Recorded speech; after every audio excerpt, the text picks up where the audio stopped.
वालेकुम dear student, आज मैं आपके लिए लाया हूँ लेक्चर 5 और आज के लेक्चर में हम डिस्कस करेंगे C++ data types. So let's start it.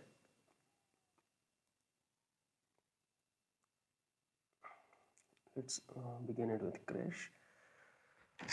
Okay, आज के लेक्चर में हम C++ डेटा टाइप्स को डिस्कस करेंगे, how we deal with data in C++।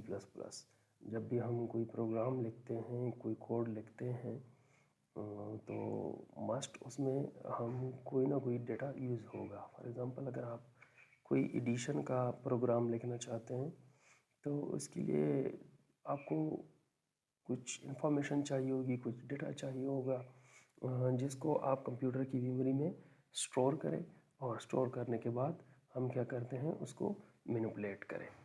ठीक है। सो जो C++ में जो हम डेटा को यूज़ करते हैं, तो basically there is two fundamental groups. One is fundamental type and second one is compound type. आज के लेक्चर में हम फंडामेंटल टाइप्स को कवर करेंगे और चैप्टर 4 में फिर हम कंपाउंड टाइप को डिस्कस करेंगे। फंडामेंटल टाइप्स में हमारे पास क्या क्या आते हैं? फंडामेंटल टाइप में हमारे पास जो इंटीजर्स वैल्यूज़ है, फ्लोटिंग पॉइंट नंबर्स हैं, करेक्टर्स है और डबल वैल्यूज़ है। तो ये सब फंडामेंटल C++ डेटा टाइप्स में आते हैं। और कंपाउंड डेटा टाइप्स में हमारे पास क्या क्या इंक्लूड है, जैसे कि एरेज हैं, ये स्ट्रिंग्स हैं, पॉइंटर्स हैं एंड स्ट्रक्चर्स हैं। इन सबको वन बाय वन हम चैप्टर 4 में फिर डिस्कस करेंगे। Okay, what is variables? देखो, जब हम कोई भी प्रोग्राम लिखते हैं तो उसको हमें किसी न किसी वेरिएबल पे स्टोर करना होता है। यानी वेरिएबल का मतलब क्या होता है कि हम क्या कहते हैं, जो हमारी कंप्यूटर मेमोरी है उसको डिवाइड करते हैं into small chunks of memory, और उस मेमोरी लोकेशन में फिर हम अपने डेटा को स्टोर करते हैं। ठीक है। Programs typically need to store information.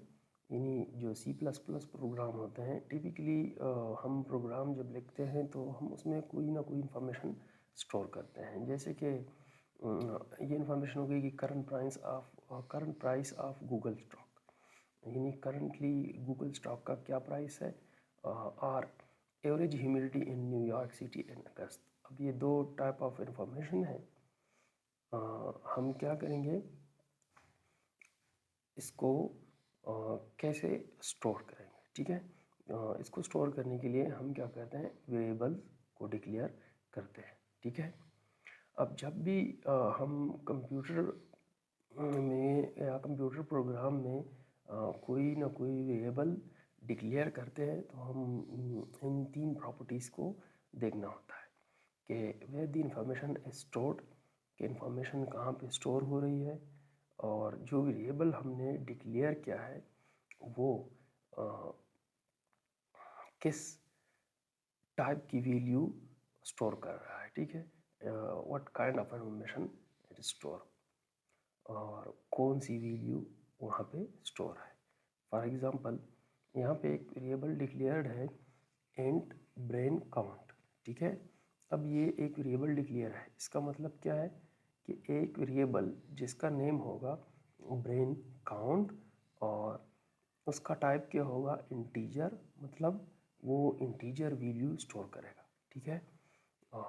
और यहाँ पे कोई वैल्यू यहाँ पे असाइन नहीं है, मतलब ये एक एम्प्टी चंक ऑफ मेमोरी है जो कि इंटीजर वैल्यू स्टोर कर रहा है।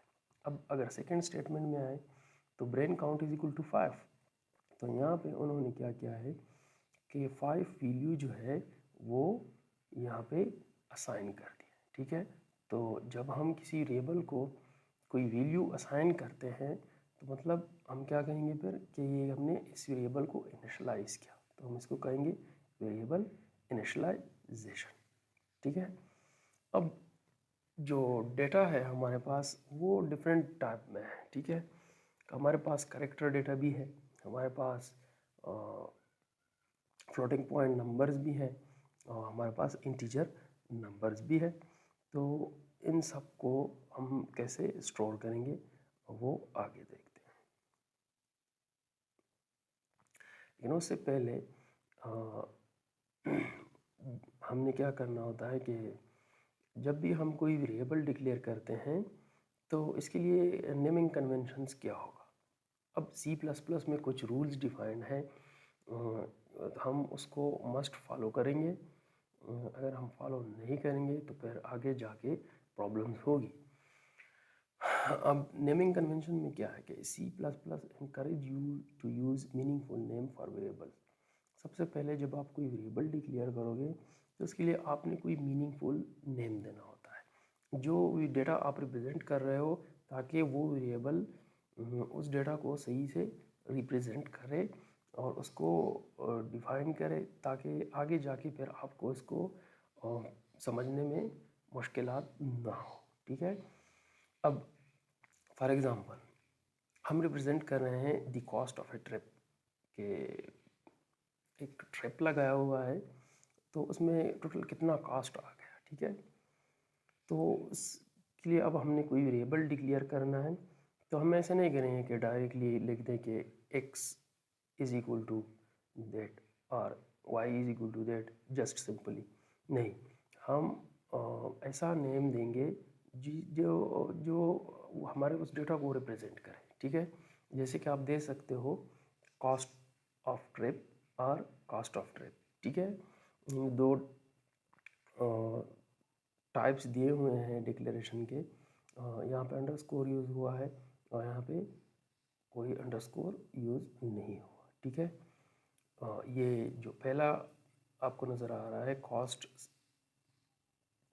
ऑफ ट्रिप, तो इसका मतलब क्या, ये जो हमारे पास ओल्ड C लैंग्वेज था उसका ट्रेडिशन है, और जो कॉस्ट ऑफ ट्रिप है ये लेटेस्ट हम यूज़ करते हैं, ठीक है।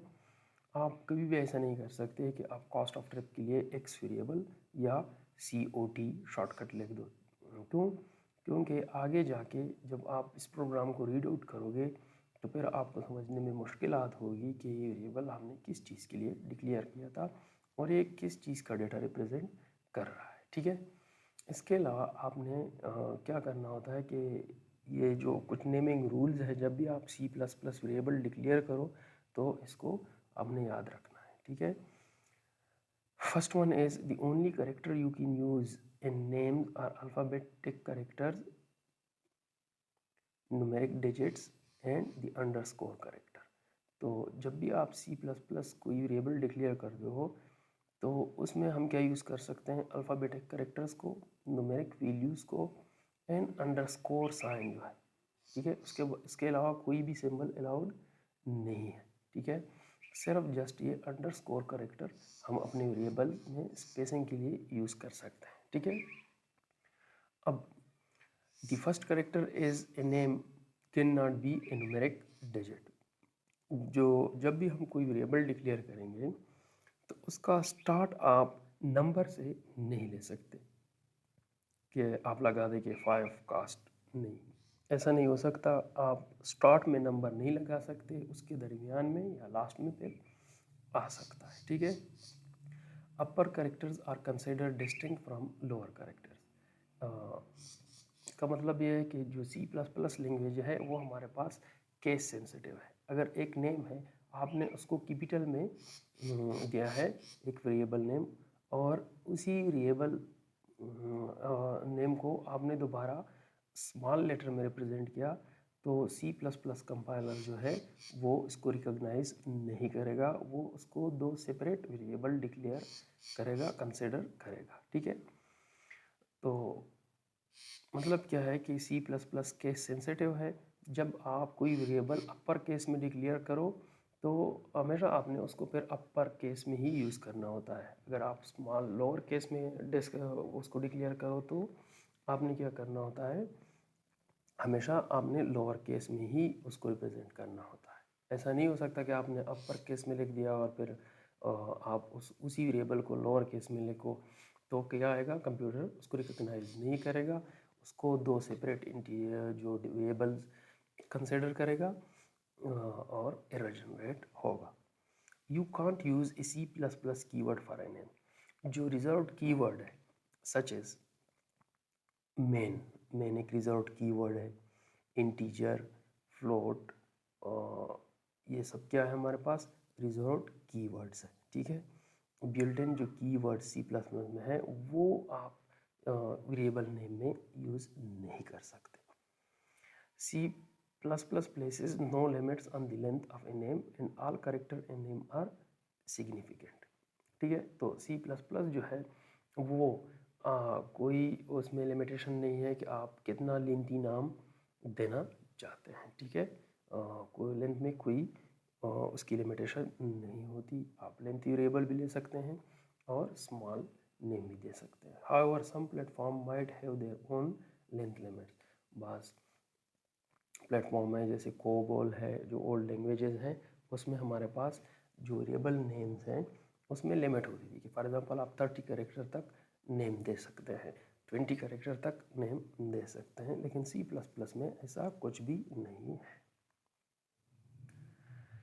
Here is the examples of variable declaration. कुछ फॉर्मेट्स हैं जिसमें उन्होंने वेरिएबल डिक्लेयर किए हैं, कुछ वैलिड है कुछ इनवैलिड है। Let's see it. First one जो है एंड पॉडली, ये क्या है हमारे पास, वैलिड डिक्लेरेशन है। क्यों, एक वेरिएबल है जिसका नाम है पॉडली और उसका टाइप क्या है, इंटीजर, और कोई इनिशियलाइजेशन नहीं हुई।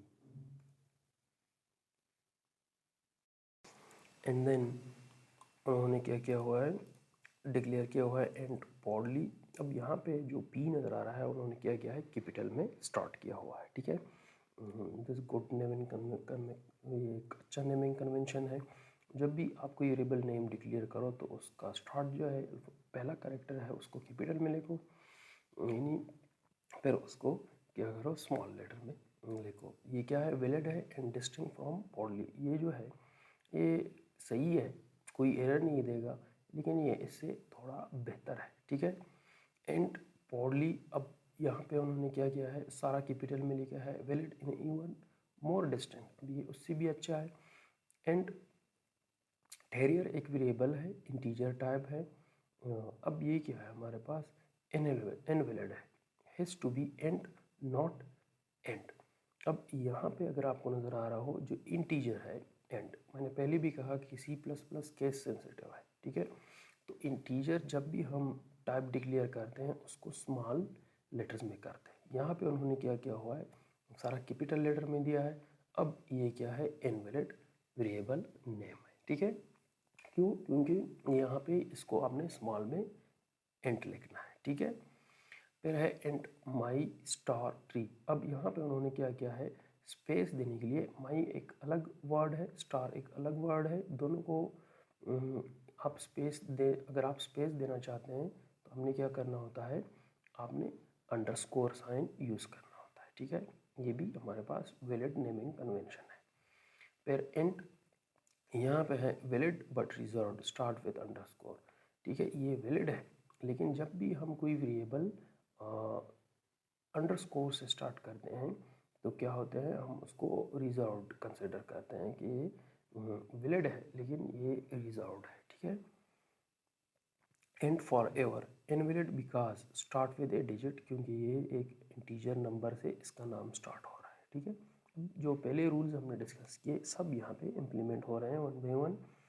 फिर है एंड डबल, यहाँ पे उन्होंने डबल वर्ड यूज़ किया है, ठीक है। लेकिन सी प्लस प्लस में डबल कीवर्ड भी यूज़ होता है for representing those number having decimal point, ठीक है। तो ये क्या है, इनवैलिड वेरिएबल है। क्यों, क्योंकि यहाँ पर डबल है, C plus plus keyword and begin, ठीक है। Valid, begin as a Pascal keyword. अब ये वैलिड है, क्यों, क्योंकि एक किसी दूसरे लैंग्वेज का कीवर्ड है जिसको हम कहते हैं पास्कल, ठीक है। लेकिन ये सी प्लस प्लस में कोई बिगेन कीवर्ड नहीं है, इसलिए वैलिड है, ठीक है। And double score full valid but reserved start with 2 underscores, ठीक है। And they the very best variable I can be version 112। अब यहाँ पे उन्होंने बहुत लिंथी नाम दिया हुआ है वेरिएबल के लिए, ठीक है। इससे पहले हमने डिस्कस किया कि सी प्लस प्लस में लेंथ में कोई लिमिट नहीं है, तो आप इतना लिंथी नाम भी दे सकते हैं, लेकिन मैं रिकमेंड नहीं करता क्योंकि इससे टाइम वेस्ट होगा। आपका जो वेरिएबल नेम है वो शॉर्ट होना चाहिए और कंसाइज होना चाहिए। एंड हॉन्की टॉन्क ये क्या है, इनवैलिड वेरिएबल है, क्यों? क्योंकि no hyphens are allowed, only underscore we can use in declaring C plus plus variables. Hope कि आप लोगों को ये समझ आ गया होगा। बहुत ही सिंपल है, जस्ट आप लोगों ने रीड आउट करना है, ठीक है।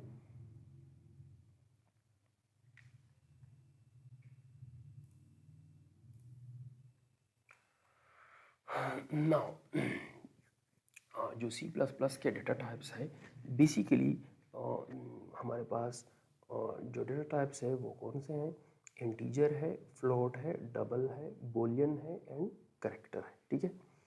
अब इंटीजर जो डेटा टाइप है उसमें हम क्या कर सकते हैं, जस्ट इंटीजर वैल्यूज स्टोर कर सकते हैं। जो होल नंबर्स हैं हम उसमें स्टोर कर सकते हैं।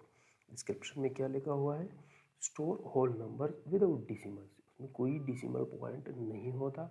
और जब भी हम इंटीजर टाइप वेरिएबल डिक्लेयर करते हैं तो इसका मतलब क्या होगा कि हमने 4 बाइट्स यानी 4 बाइट्स ऑफ मेमोरी क्या की, एलोकेट की टू स्टोर दिस वेरिएबल्स, ठीक है। अब 4 बाइट्स में कितने बिट्स आएंगे? एक बाइट में 8 बिट आते हैं, तो टोटल 32 बिट्स ऑफ मेमोरी हम क्या करते हैं, असाइन करते हैं जब भी हम कोई इंटीजर वेरिएबल डिक्लेयर करते हैं। इसी तरह फ्लोट है, फ्लोट जो है वो हमारे पास कौन सी वैल्यूज स्टोर करता है, जिसमें हमारे पास डिसिमल नंबर हो, यानी फ्रैक्शनल वैल्यूज।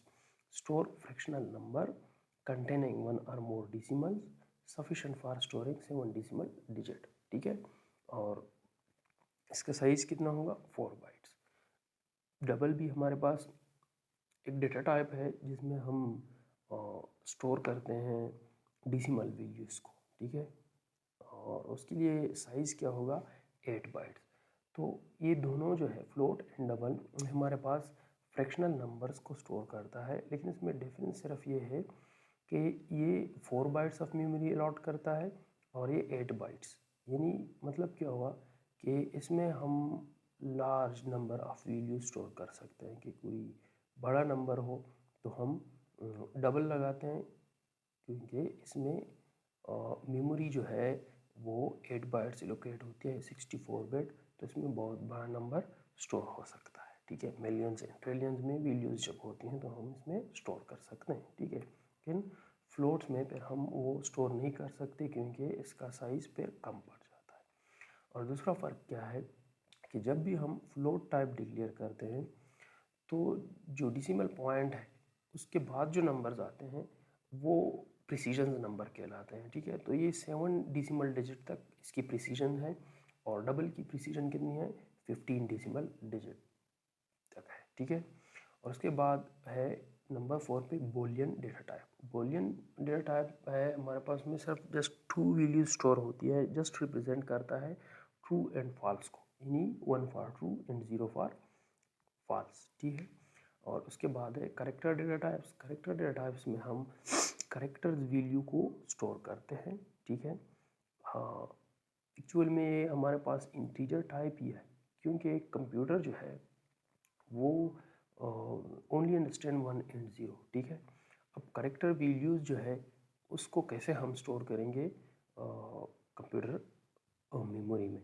तो इसके लिए एक है आस्की चार्ट, लिंक आगे मैंने दिया हुआ है, आप लोग देख सकते हैं, ठीक है।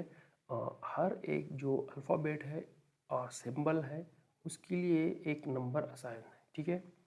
तो उस नंबर की रेंज कितनी है? 0 से लेकर 255 तक, ठीक है।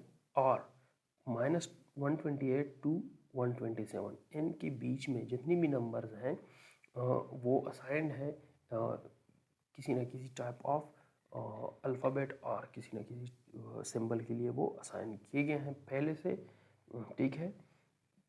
तो फॉर एग्जांपल अगर हम एक वैल्यू है कैरेक्टर ए वो स्टोर कर रहे हैं अपनी मेमोरी में, तो इसका मतलब क्या है कि ए स्टोर नहीं होगा, ए की जगह पे उसके लिए एक वैल्यू है जो असाइंड है कि जब भी आप ए स्टोर करोगे तो मतलब आपने एक इंटीजर वैल्यू स्टोर करनी है बिटवीन -128 टू 127, वो क्या है 65, ठीक है। हाँ, अब इंटीजर डेटा टाइप है, integers are numbers with no fractional part such as 2 है, 98 है, -5286 है। तो ये सारे क्या है इंटीजर एंड होल वैल्यूज़ है। तो इंटीजर टाइप में हम होल वैल्यूज़ को ही रिप्रेजेंट कर सकते हैं, ठीक है। The various C++ integer type differ in the amount of memory they use to hold an integer. अब इंटीजर जो डेटा टाइप्स है उसमें फिर उन्होंने मज़ीद टाइप्स दिए हैं जो कि हम डिक्लेयर कर सकते हैं according to our need. For example अगर कोई बहुत ही स्मॉल वैल्यू है हम वो स्टोर कर रहे हैं, तो इसके लिए इंटीजर डिक्लेयर करने की ज़रूरत नहीं है। हम उसके लिए यूज़ कर सकते हैं एक keyword short and. Short and मतलब कि यहाँ पे क्या होगा, एक 2 बाइट मेमोरी डिक्लेयर होगी। यानी सिंपल इंटीजर जो है वहाँ पे 4 बाइट होती है ना, ठीक है, लेकिन यहाँ पे 2 बाइट हो रही है, तो मतलब 2 बाइट्स हम सेव कर रहे हैं मेमोरी को, ठीक है। और इसके 2 बाइट में हम कौन सी वैल्यू स्टोर कर सकते हैं, -3276823276 के रेंज तक हम वैल्यूज़ स्टोर कर सकते हैं, ठीक है। अब दूसरा हमारे पास है अनसाइंड शॉर्ट एंड। अब शॉर्ट एंड जो है, ठीक है, ये अनसाइंड होता है मतलब कि जो पॉजिटिव वैल्यूज़ है 0265535 और अनसाइंड एंड और साइंड एंड मतलब जो नेगेटिव वैल्यूज़ होते हैं, ठीक है। इन 0 से नीचे की वैल्यूज़ के लिए हम साइंड यूज़ करते हैं और जो ऊपर की पॉजिटिव वैल्यूज़ हैं उसके लिए हम अनसाइंड कीवर्ड यूज़ करते हैं, ठीक है। फिर उसके बाद है अनसाइंड एंड। इंटीजर वैल्यूज़ है 0 से लेकर 4294967295 तक इसकी रेंज है और ये सारे पॉजिटिव वैल्यूज़ हम अनसाइंड एंड में स्टोर कर सकते हैं, ठीक है। जब भी हम वेरिएबल यूज़ करते हैं तो हमने देखना होता है कि हमारी जो डेटा है वो साइंड है, अनसाइंड है और कितने रेंज तक है, तो उसके मुताबिक हम अपना वेरिएबल डिक्लेयर करते हैं। नॉर्मली हम जस्ट इंटीजर वैल्यू ही डिक्लेयर करते हैं, ठीक है। जैसे कि इंट है, तो इंट कीवर्ड है, रिप्रेजेंट कर रहा है इंटीजर टाइप को, 4 बाइट ऑफ मेमोरी लोकेट करता है फॉर डिक्लेयरिंग वेरिएबल और इसकी रेंज कितनी है -2 147 483 648 2 21472 147 483 647 के दरमियान इसकी रेंज है, ठीक है। यानी इतने साइज़ की वैल्यू हम स्टोर कर सकते हैं इन इंटीजर टाइप। अब फॉर एग्जांपल कोई इससे बड़ी वैल्यू है तो हम कैसे वो स्टोर करेंगे, तो इसके लिए हम क्या डिक्लेयर करते हैं, लॉन्ग एंड, ठीक है। लॉन्ग मतलब कि आपने बड़े साइज़ की वैल्यू स्टोर अगर कर रही है तो इसके लिए हमने इंटीजर के साथ क्या लगाना होता है, लॉन्ग एंड के एक बड़ी वैल्यू स्टोर कर रहा है। इसके लिए भी साइज़ वही है और रेंज इसकी कितनी है, सेम है, ठीक है, इस तरह इसकी है, ठीक है। फिर है अनसाइंड लॉन्ग एंड और फिर है यानी मतलब जो पॉजिटिव वैल्यूज़ हैं और फिर है लॉन्ग एंड जो कि हमारे पास हो बहुत ज़्यादा बड़ी वैल्यू हो, तो उसके लिए हम क्या कहते हैं, डबल लॉन्ग का कीवर्ड यूज़ करते हैं एंड के साथ। तो मतलब वो 8 बाइट ऑफ मेमोरी एलोकेट करता है और रेंज इसकी कितनी है, -2⁻63 टू 2⁻63, ठीक है, -1। तो इसकी रेंज बहुत ज़्यादा है, तो काफ़ी बड़ी वैल्यू यहाँ पे हम स्टोर कर सकते हैं, ठीक है। इसी तरह अनसाइंड अगर इसके साथ आ जाता है तो बहुत बड़ी वैल्यू है लेकिन पॉजिटिव वैल्यूज़, ठीक है। उसके बाद हमारे पास डबल एंड फ्लोट है, ठीक है। Double and float data types में हम क्या कहते हैं कि हम जो डिसिमल और फ्रैक्शनल वैल्यूज़ हैं वो स्टोर कर सकते हैं, ठीक है। अब ये क्या है हमारे पास 4 बाइट मतलब 32 बिट है, ठीक है। 32 bit of memory, in bytes it is 4 byte, और ये इसकी रेंज है 3.4 एक्सपोनेंट। ई जो है यहाँ पे हम एक्सपोनेंशन के लिए यूज़ करते हैं 3.4 into the 10⁻⁻³ to 3.4 into the 10⁻⁻38, ठीक है। डबल के लिए कितनी मेमोरी है, 8 बाइट, ठीक है, एलोकेट होती है, और 1.7 तो 10⁻⁻308 टू 1.7 10⁻308, ठीक है। फिर लॉन्ग डबल है, यानी बहुत बड़ी वैल्यू स्टोर कर रहे हैं हम, तो हम इसके लिए क्या करते हैं 10 बाइट ऑफ मेमोरी एलोकेट करते हैं। यानी जब डबल के साथ हम लॉन्ग कीवर्ड यूज़ करेंगे तो मतलब बहुत बड़ी वैल्यू स्टोर कर रहे हैं हम, ठीक है। इसी तरह डबल और फ्लोट में साइंड और अनसाइंड भी होता है। अगर कोई हम सिर्फ पॉजिटिव वैल्यू स्टोर करना चाहते हैं तो हम यहाँ पे लगा सकते हैं अनसाइंड डबल, ठीक है। अगर जस्ट हमने नेगेटिव वैल्यू स्टोर करनी है उस वेरिएबल में तो हम इसके लिए लगा सकते हैं साइंड डबल, ठीक है। इसी तरह अनसाइंड लॉन्ग डबल और साइंड लॉन्ग डबल भी यूज़ कर सकते हैं। ओके, एंड आफ्टर दैट उसके बाद है Boolean data types. Boolean data types में हमारे पास क्या होते हैं कि जस्ट हम ट्रू और फॉल्स वैल्यू को स्टोर कर सकते हैं। Boolean data type is declared with the बोल कीवर्ड, हम उसको डिक्लेयर करते हैं बोल कीवर्ड के साथ, ठीक है। जैसे हम पहले लिखते थे int and then variable name, इसी तरह पे यहीं पे भी हम लिखते हैं बोल एंड देन वेरिएबल नेम, ठीक है। और ये जस्ट टू वैल्यूज़ को रिप्रेजेंट करता है, या तो वो ट्रू होगा या फॉल्स होगा। जैसे कि बोल इज कोडिंग फन, अब कोडिंग फन है हाँ या नहीं, अगर ट्रू है तो ट्रू, अगर ट्रू नहीं है तो फॉल्स, ठीक है।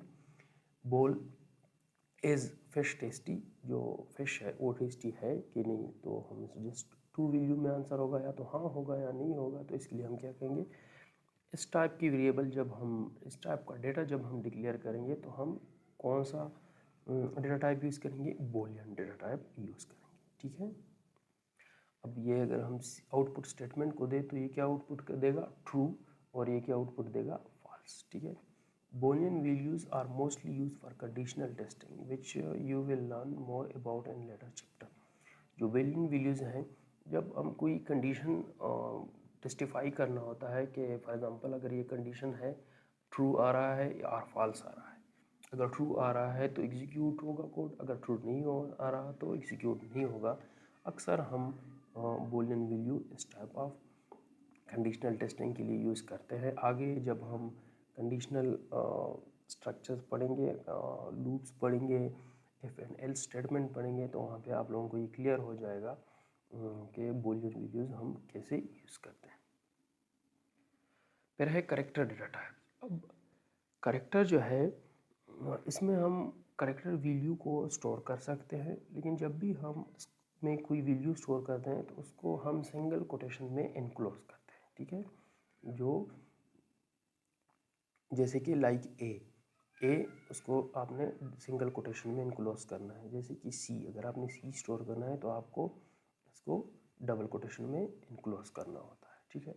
तो करेक्टर वेरिएबल को डिक्लेयर करने के लिए सिंटैक्स हमारा क्या होगा, सबसे पहले हमारा कीवर्ड आएगा करेक्टर, जो कि टाइप बता रहा होता है कि यहाँ जो वेरिएबल है माई ग्रेड वो बी को स्टोर कर रहा है, और ये कौन से टाइप की है, करेक्टर वैल्यू है, ठीक है, ठीक है। और इसको यहाँ पे इन्होंने डबल कोटेशन में इनक्लोज करना है, इसको मस्ट आप लोगों ने इनक्लोज करना है, ठीक है। अब यहाँ पे example character a is equal to 65। अब आस्की चार्ट में ए के लिए जो वैल्यू है वो 65 है, बी के लिए जो आस्की चार्ट में वैल्यू है वो 66 है, और सी के लिए 67 है।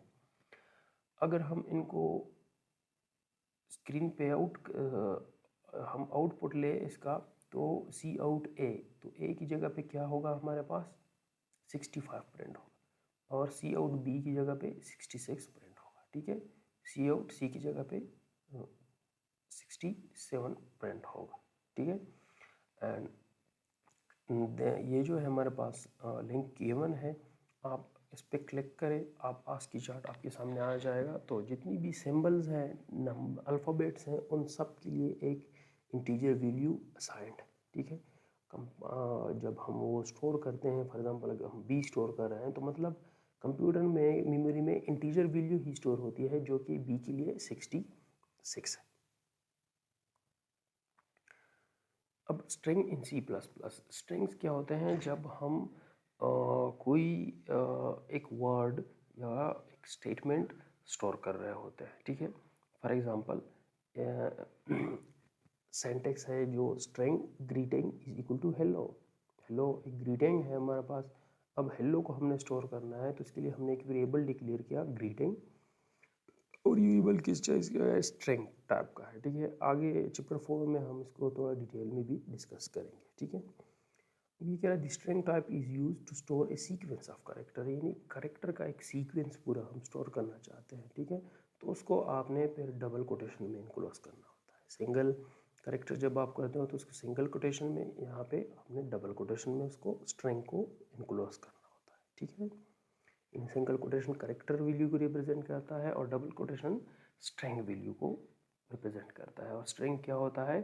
कनकैटिनेशन ऑफ डिफरेंट करेक्टर, यानी सीरीज ऑफ करेक्टर्स स्टोर होते हैं। जैसे कि हेलो में HELLO, तो ये कितने टोटल 5 अल्फ़ाबेट्स हैं, उनको सबको कनेक्ट करके उन्होंने एक स्ट्रिंग बनाया हुआ है, ठीक है। To use string you must include in additional header file in the source code. जब भी आप कोई स्ट्रिंग यूज़ करना चाहते हो तो उसके लिए आपने जो लाइब्रेरी फाइल है स्ट्रिंग, वो मस्ट इंक्लूड करना होता है, ठीक है। अगर आप वो इंक्लूड नहीं करोगे तो एरर जनरेट होगा। जैसे कि नज़र आ रहा है हैश इंक्लूड दी स्ट्रिंग लाइब्रेरी, ठीक है। तो हैश इंक्लूड स्ट्रिंग हमने मस्ट इंक्लूड करना है, ठीक है। अब ये एक चार्ट है data type size and range of values. तो करेक्टर है, करेक्टर के लिए जो मेमोरी लोकेशन है वो कितनी होती है? 8 बिट, मतलब 1 बाइट, ठीक है। और इसकी रेंज कितनी है? -128 टू 127 के दरमियान वैल्यूज हम इसमें स्टोर कर सकते हैं, ठीक है। अनसाइंड जो करेक्टर है उसका भी साइज 8 होगा, बिट और 1 बाइट। और इसमें हम अनसाइंड मतलब जो पॉजिटिव वैल्यू है 0 टू 255, ठीक है। अगर हम -128 को से +1 माइनस करें 127 को, तो हमारे पास ये टोटल कितना बनते हैं? 255 वैल्यूज़ बनते हैं, ठीक है। अब इंटीजर है, इंटीजर हमारे पास क्या है? 16। इंटीजर के लिए जब भी हम यहाँ पे एरर है, इंटीजर जब भी हम डिक्लेयर करते हैं तो 4 बाइट डिक्लेयर होते हैं। तो ये उन्होंने जो 16 लिखा हुआ है, जो ओल्ड सिस्टम थे 16 बिट ऑपरेटिंग सिस्टम थे और उस टाइम का है। अब जो सिस्टम है 32 बिट, तो उसमें हम 4 बाइट्स असाइंड होते हैं, ठीक है। जब शॉर्ट एंड होता है तो वहाँ पे 2 बाइट होंगे, और अनसाइंड शॉर्ट जो होगा उसके लिए भी 2 बाइट, लॉन्ग एंड के लिए फिर 4 बाइट, और लॉन्ग लॉन्ग के लिए फिर 8 बाइट आ जाता है। जो लेटेस्ट C++ अपडेट है उसके लिए हम डबल कीवर्ड यूज़ कर सकते हैं, लॉन्ग लॉन्ग, तो उसमें 32 बिट होगा, ठीक है। इसी तरह फ्लोट है, फ्लोट के लिए हम 4 बाइट मेमोरी लोकेट करते हैं और ये इसकी रेंज।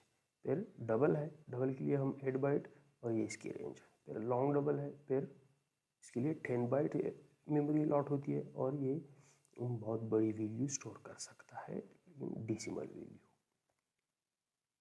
ओके। लेक्चर हमारा इतना ही था, लेकिन अब हम कुछ प्रोग्राम्स हैं वो डिस्कस करेंगे ताकि आप लोगों का कंसेप्ट क्लियर हो जाए। अब ये प्रोग्राम है, फॉर एग्जांपल 2 वेरिएबल है इंटीजर टाइप, हमने उसको ऐड करना है। सबसे पहले आपने देखना होगा कि जब भी हम 2 वेरिएबल ऐड करते हैं उसकी 2 वैल्यूज़ हमने कंप्यूटर मेमोरी में स्टोर करनी है, ठीक है। तो इसके लिए हम क्या करेंगे? 2 वेरिएबल डिक्लेयर करेंगे, एक है एंड वेरिएबल 1 और एक है एंड वेरिएबल 2, ठीक है। 2 वेरिएबल डिफाइन किए। अब इनको कोई वैल्यू भी असाइन करनी है तो वो क्या है? हम इसको कहते हैं वेरिएबल इनिशियलाइजेशन। तो हम वेरिएबल 1 को इनिशियलाइज करेंगे और इसको वैल्यू असाइन करेंगे 20, ठीक है। अब जो वेरिएबल 2 है वो किस चीज़ की इक्वल है? इज इक्वल टू वेरिएबल 1, इसकी उसकी वैल्यू 20 है प्लस 10, तो मतलब वेरिएबल 2 को वैल्यू असाइन हो जाएगी 30, ठीक है। जो वेरिएबल 2 मेमोरी लोकेशन है वहाँ पे 30 वैल्यू स्टोर होगी। फॉर एग्जांपल ये देखो, ये एक इमेज है, ये क्या है 1639, ठीक है, 1 2 3 4, ये टोटल कितनी बाइट हो गए 4 बाइट। अब ये वैल्यू इंटीजर टाइप वैल्यू है 1639, और मेमोरी लोकेशन में ये जो स्लॉट नज़र आ रहा है आप लोगों को, ये यहाँ पे 4 बाइट्स मेमोरी यहाँ पे लोकेट हो गई है, ठीक है। अब जो प्रोग्राम है अगर इसको हम देखें वेरिएबल 1, तो वेरिएबल 1 के लिए ये वेरिएबल 1 हो गया, इसी तरह वेरिएबल 2, इस तरह सीरीज में वैल्यूज स्टोर होते जा रहे होते हैं। ओके, अब सी आउट वेरिएबल 2, अब वेरिएबल 2 अगर हम स्क्रीन पे प्रिंट करें तो हमारे पास क्या जाएगा 30 आ जाएगा। अब मैं इस प्रोग्राम को रन कर रहा हूँ, देखो वेरिएबल 1 प्लस 10 इज 30, ठीक है, यानी वेरिएबल 2 इज इक्वल टू 30। अब एक दूसरा वेरिएबल है जिसमें उन्होंने करेक्टर वेरिएबल जो है वो डिक्लेयर किया है। अब अगर यहाँ पे देखिए करेक्टर कीवर्ड यूज़ किया हुआ है उन्होंने, ठीक है। अब करेक्टर वेरिएबल 1 वो कौन सा वैल्यू स्टोर कर रहा है ए, ठीक है। उसके बाद दूसरा वेरिएबल डिक्लेयर किया है करेक्टर वेरिएबल 2 जो कि स्लैश टी, ठीक है। स्लैश टी क्या है हमारे पास, इसको हम कहते हैं स्केप सीक्वेंसेस। स्केप सीक्वेंसेस मतलब जो जैसे कि हमने स्लैश एन यूज़ किया था फॉर न्यू लाइन, यहाँ पे यूज़ होगा स्केप सीक्वेंस, जो कि हमारे पास टेप को रिप्रेजेंट करता है। और टेप जो की है वो हम किस चीज़ के लिए यूज़ होते हैं फॉर स्पेसिंग, यानी अगर अप टू 8 बिट आपने स्पेस देनी है आपने, तो आप क्या देंगे फॉर बैक स्लैश टी, ठीक है। तो ये टेप को स्केप सीक्वेंस को क्या कर रहा है स्टोर कर रहा है, ठीक है। अब सी आउट करेक्टर वेरिएबल 1, तो यहाँ पे करेक्टर वेरिएबल 1 की वैल्यू प्रिंट होगी, वो क्या है ए। अगर सी आउट करेक्टर वेरिएबल 2 करे तो डिस्प्ले करेक्टर, ठीक है। करेक्टर वेरिएबल 2 में जो वैल्यू स्टोर है वो डिस्प्ले होगी। Character variable 1 is equal to B,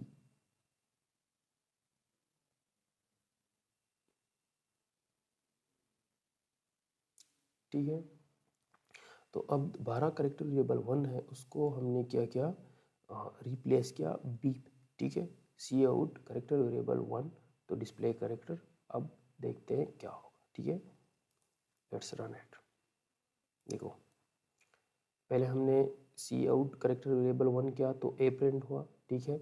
फिर सी आउट करेक्टर वेरिएबल 2 प्रिंट किया, तो एक्चुअली ये जो है बैक स्लैश टी ये हम क्या यूज़ करते हैं स्पेस के लिए यूज़ करते हैं। अगर यहाँ से यहाँ तक हम काउंट करें तो ये तकरीबन टोटल 8 स्पेसेस आते हैं, ठीक है। एक टेप 8 स्पेसेस की इक्वल होता है, ठीक है। तो उन्होंने स्पेस दिया, फिर दोबारा हमने इसकी वैल्यू चेंज की करेक्टर वेरिएबल 1 की बी, तो यहाँ पे बी आ गया। मतलब यहाँ पे आप लोग क्या एक्सपेक्ट कर रहे थे कि बैक स्लैश टी प्रिंट होगा, नहीं, बैक स्लैश टी जो है ये स्केप सीक्वेंस है। जब हम फॉर्मेट कर रहे होते हैं अपने प्रोग्राम को, फॉर्मेटिंग के लिए यूज़ होता है, स्पेसिंग के लिए यूज़ होता है, तो वहाँ पे वो स्लैश टी नज़र नहीं आ रहा, लेकिन उन्होंने उसका जो फंक्शन है 8 स्पेसेस देना वो आप लोगों को नज़र आ रहा है कि यहाँ पे एक स्पेस आ गई है, किस लिए इस लाइन की वजह से, ठीक है। क्यों, क्योंकि करेक्टर वेरिएबल 2 को अगर हम आउटपुट करेंगे यहाँ पे हमने स्लैश टी दिया हुआ है, तो मतलब टेब स्पेस देनी है आपने, और उसके बाद फिर बी आ रहा है, ठीक है। अब है इस प्रोग्राम को देखिए C plus plus operators. C plus plus operator मतलब जो हम हमारा डेटा होता है उस पर हमने कोई ना कोई ऑपरेशन करना होता है, ठीक है। या तो हम उसको ऐड कर रहे होते हैं, या सब्ट्रैक्ट कर रहे होते हैं, मल्टीप्लाई कर रहे होते हैं, या फिर हम डिवाइड कर रहे होते हैं, या फिर उसका रिमाइंडर फाइंड कर रहे होते हैं, ठीक है। ये प्रोग्राम वही शो कर रहा है, ठीक है। Hash include IO stream using name space STD, उसके बाद एंड मेन फंक्शन स्टार्ट होगा एंड आंसर एक वेरिएबल है जिसकी वैल्यू क्या है 2 और 27, यानी आंसर एक मेमोरी लोकेशन में एक 4 बाइट की मेमोरी अलॉट होगी जिसका नेम होगा आंसर, और वो स्टोर कर रहा है 27 की वैल्यू। अगर आंसर प्लस 10 करें हम तो क्या आ जाएगा, 38 आ जाए, 37 आ जाएगा। सी आउट आंसर की वैल्यू हम प्रिंट करेंगे। फिर आंसर -7 अगर हम करें तो क्या हो जाएगा, वो सब्ट्रैक्ट हो जाएगा उससे, ठीक है। लेकिन अगर कमेंट में देखें आप लोग, same is answer is equal to ans plus 10, यानी ये जो स्टेटमेंट है हम इसको इस तरह भी लिख सकते हैं। इसका मतलब क्या है, answer is equal to answer plus 10, ठीक है। इस तरह भी लिख सकते हैं और इस तरह भी लिख सकते हैं। ये शॉर्ट है तो टाइम की बचत के लिए हम इसको फिर ऐसे लिखते हैं, ठीक है। अगर इस प्रोग्राम को मैं रन करूँगा तो ये कौन सा रिजल्ट जनरेट करेगा, सबसे पहले आंसर प्लस 10, 27 प्लस 10 37, ठीक है। उसके बाद कॉमा प्रिंट होगा, फिर आंसर -7, तो 37 से अगर हम माइनस करें 7 को तो 30 आ जाएगा, ठीक है, ठीक है। फिर उसके बाद क्या है, मल्टीप्लाइड बाई 2, 30 को अगर हम 2 पे मल्टीप्लाइड करें तो आंसर की जो वेरिएबल है उसकी वैल्यू चेंज हो रही है प्रोग्राम में, ठीक है, तो 60 आ जाएगा। अब 60 को अगर हम 3 पे डिवाइड करें तो 20 आ जाएगा। अगर 20 का हम रिमाइंडर ले 3 से तो रिमाइंडर कितना आता है, 2, ठीक है। तो ये इसका क्या आ गया, मॉडुलस, ठीक है। होप कि आप लोगों को ये समझ आ गया होगा। आज के लिए इतना ही। हाँ,